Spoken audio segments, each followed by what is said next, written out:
عید کی نماز میں 6 تکبیریں ہیں اور 6 تکبیروں میں 3 تکبیریں پہلی رکعت میں اور 3 تکبیریں دوسری رکعت میں. نارمل نماز سے 6 تکبیریں زیادہ ہیں. اور اس میں فقط یہ ہے کہ تھوڑا سا سمجھنا ہے کہ پہلی رکعت میں جو تکبیریں ہیں وہ جیسے ہی ہم نماز شروع کریں گے سب سے پہلے تو نیت کرنی 2 رکعت نماز عید الفطر یا عید الاضحیٰ، وہ ان دونوں میں کوئی فرق نہیں، پڑھنے واسطے اللہ تعالیٰ کے، اور ساتھ 6 زائد تکبیروں کے، ایکسٹرا تکبیروں کے. اب یہ واجب. اب اس میں پہلی تکبیر میں اللہ اکبر کر کے ہاتھ باندھ لی، فوراً ہاتھ باندھ. اب سبحانک اللہم پوری وہ پڑھنا ہے، اور ثنا پڑھنے کے بعد پھر 3 تکبیریں ہونی چاہیے. اب وہ 3 تکبیروں میں اللہ اکبر کہتے ہوئے پہلی تکبیر میں ہاتھ چھوڑنے، پھر اللہ اکبر کہتے ہوئے دوسری تکبیر، اس میں بھی یہ 2 زائد تکبیر، یہ 2 زائد. اب تیسری ہے اللہ اکبر کر کے ہاتھ باندھ لینے، یعنی 2 تکبیروں میں ہاتھ چھوڑیں اور تیسری میں باندھ لینے. بلکہ میں ائمہ مساجد سے بھی کہوں گا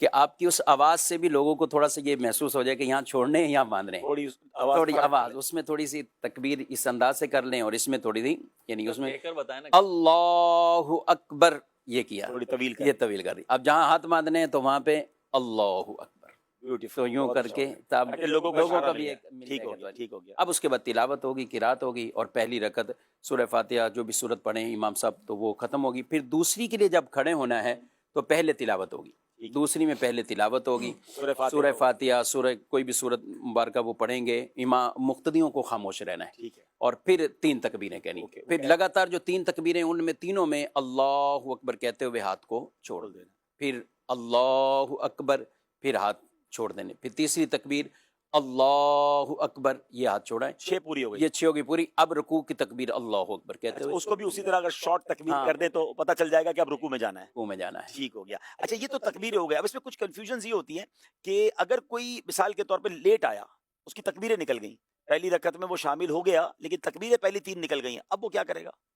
دیکھیں امام صاحب نے اگر تکبیریں کہہ لی ہیں، تلاوت شروع کر دی ہے، اب اگر کوئی مقتدی شامل ہوا ہے تو اسے آتے ہی وہ تکبیریں کہہ لینی چاہیے. پہلی تو تکبیر تحریمہ، یہ تو فرض ہے، تو وہ اللہ اکبر کر کے جو تکبیر تحریمہ وہ اس کی ہو گئی.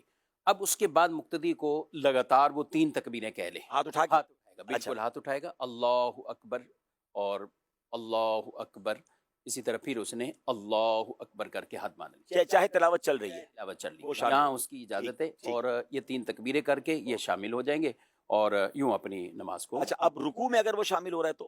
ہاں رکوع میں اگر کوئی مقتدی اتنا ہی لیٹ ہو گیا اور عید والے دن ہی لیٹ ہو گیا اتنا، تو اب بھی یہ کہ اگر امام صاحب کی عادت پتہ ہے کہ تھوڑا سا رکوع لمبا کرتے ہیں، تو پھر جیسے ہی آئیں اللہ اکبر کر کے انہوں نے تکبیر تحریمہ کر لی، یہاں ہاتھ نہ باندھیں، کیونکہ جب بھی امام رکوع میں ہو عام نمازوں میں بھی تو ہاتھ باندھنے کی ضرورت نہیں ہوتی.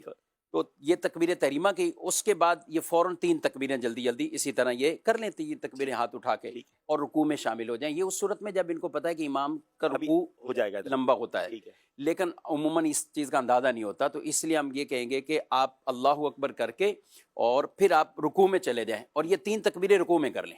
ہاں رکوع میں ہاتھ نہیں اٹھانے، صرف 3 بار اللہ اکبر، 3 بار اللہ اکبر اللہ اکبر اللہ اکبر. تو یہ تھوڑا سوال اور مشکل کرتا ہوں، ایک رکعت پوری چلی گئی، اب وہ دوسری رکعت میں کیسے شامل ہو؟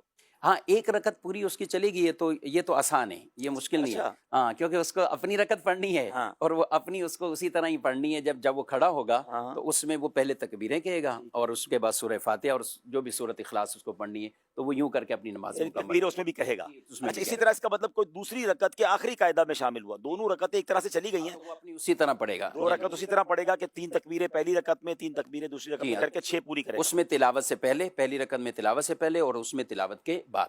ہاں ابھی اس میں یہ ہے ایک صورت کہ جیسے کوئی شخص اس میں ملا ہے، کیا نام ہے، رکوع کے اندر گیا ہے، اب رکوع میں اس نے ابھی 1 تکبیر ہی کہی، امام نے سمیع اللہ لمن حمدہ کا، تو اب اس پر وہ تکبیریں ساکت ہو جائیں گی، یعنی ختم ہو جائیں گی. اب یہ امام سے اس پر کوئی اس پہ کسی. اچھا اب نماز عید ہی چلی گئی، آپ کیا کریں؟ قضا کر لے، اپنی گھر میں پڑھ لے؟ نہیں، نماز عید کی یوں قضا نہیں ہے اور نہ ہی نماز عید الگ سے پڑھی جاتی. ٹھیک ہے، یہ مسئلہ یاد رکھنا، عید کی نماز ہے تو وہ واجب ہے اپنی شرائط کے ساتھ. شہر میں کسی جگہ بھی ہو رہی ہو تو اس کو وہاں جانا ضروری ہوگا. ٹھیک ہے، یعنی یہ ہم دیکھتے ہیں ہمارے کراچی شہر میں 6:55 سے لے کر 10 بجے تک نمازیں ہو رہی ہوتی ہیں. تو آپ کسی بھی جگہ پہ، اور جمعے کے بھی یہی حکم ہے، جمعہ بھی کبھی کسی کا اپنے محلے میں رہ گیا تو اس کو کسی اور جگہ یہ جانا لازمی ہے، وہ اس کی جگہ زور نہیں پڑ سکتا. ہاں جب سب جگہ ہی ہوگی کہ کہیں بھی اب امید ہی نہیں ہے تو اب وہ عید والے دن چاشت کی 4 رکعت پڑھ لیں. اچھا جو عید نہ پڑھے نا لوگ بڑا برا بلا کہتے ہیں یار کمال آدمی عید بھی نہیں پڑھی لیکن فجر نہیں پڑھی اس کا کوئی خیال نہیں ہے. تو فجر کی نماز تو فرض ہے نا مفتی صاحب. جی وہ بالکل زیادہ لازمی ضروری سی ہے. بات زیادہ ضروری ہے فجر کی. اور اس دن تو مستحبات میں سے